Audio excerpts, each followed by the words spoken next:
everybody, it's Kelly. I'm back with Night of the Ninjas. We're on chapter 3 and chapter 4. Chapter 3 is EI. Jack opened his eyes. Annie was already looking out the porch window. The mouse peeked out of her pouch. Jack looked out the window too. The air was fresh and cool. The treehouse was in a tree with white flowers. The tree was in a grove of trees on the side of a mountain. Nearby, a wild stream rushed downhill. Two ninjas were standing on rocks near the water. They were staring at the valley below.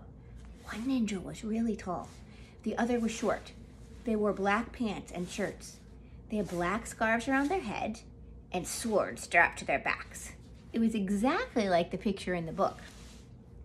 Jack crouched down below the window. "Be careful," he whispered. "Don't let them see you." "They might think we're some kind of enemy," said Jack. Annie crouched beside him. Jack pushed his glasses back into place. Now he was going to look at the ninja book. He picked up the book. He turned to the beginning and then he read. Very little is known about the shadowy warriors called ninjas. Historians believe that ninjas lived in Japan between the 14th and 17th centuries. Both men and women were ninjas. Sometimes they fought to protect their families. Sometimes warlords hired them to be spies. "Wow," whispered Jack. "We're in Japan, hundreds of years ago." Jack opened his backpack. He pulled out his notebook and his pencil.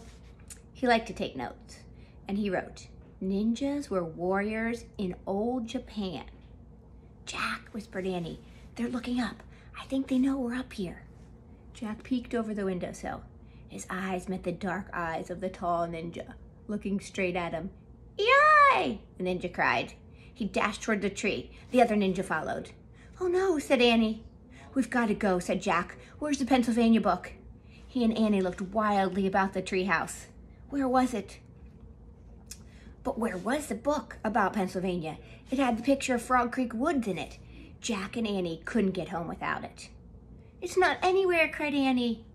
"We've got to do something fast," said Jack. "Pull up the ladder, Annie." He and Annie grabbed the top of the rope ladder. They pulled the ladder into the treehouse.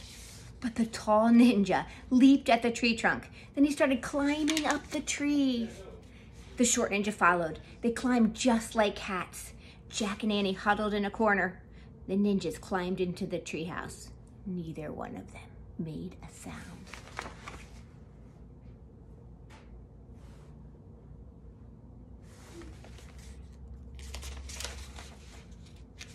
Chapter 4, Captured. The ninja pulled iron bands off their hands. The bands and spikes like claws on them. "That's how they climbed the tree," said Annie as she whispered to Jack. The ninjas stared at Jack and Annie with dark, piercing eyes. The rest of their faces were covered in scarves. Jack felt frozen under their stares. Annie wasn't frozen, though. She stepped right up to them. "Hi," she said. The ninjas didn't say hi back. They didn't move at all. They were as still as Jack was. Still. "We're trying to help our friend Morgan," said Annie. She held up Morgan's note. The tall ninja took the note from her. He looked at it. Then he gave it to the short ninja. The two ninjas stared at each other. Then they looked at Jack and Annie. Finally, the short ninja nodded once. He put the note back into the pocket of his shirt. "You can help us, right?" said Annie. Neither ninja spoke. Jack wished he could see their faces. He couldn't tell what they were thinking. The short ninja tossed the rope ladder back out of the treehouse, tossed it over, and then the tall one pointed down the ladder. Then he pointed to Jack and Annie. Uh-oh, thought Jack. Were they being captured? "Us? Go with you?" said Annie. The ninja nodded. "Oh boy," said Annie. "Oh boy, is she nuts?" wondered Jack. The short ninja darted down the ladder. He went hand over hand. His feet didn't even touch the rungs. The tall one did the same thing, just climbed with their hands down the ladder. Jack gasped. The ninjas moved very fast. They were like spiders dropping from their webs. "Wow," said Annie. "Now's our chance to leave," said Jack. "Quick." He looked around the treehouse again. Where was that Pennsylvania book? Where was it? "Let's go with them, Jack," said Annie. No, this isn't a game," Jack said. "But I think they know something about Morgan," said Annie. "Come back, Annie," said Jack, but it was too late. Jack sighed. Why does this always happen? He asked himself. Come on, Jack, came Annie's voice from below. Come on. Jack put his notebook and the ninja book into his backpack. He pushed his glasses into place and he started down the ladder. Jack joined Annie and the ninjas on the ground. The sun had fallen behind the hills. The sky was streaked with red and gold.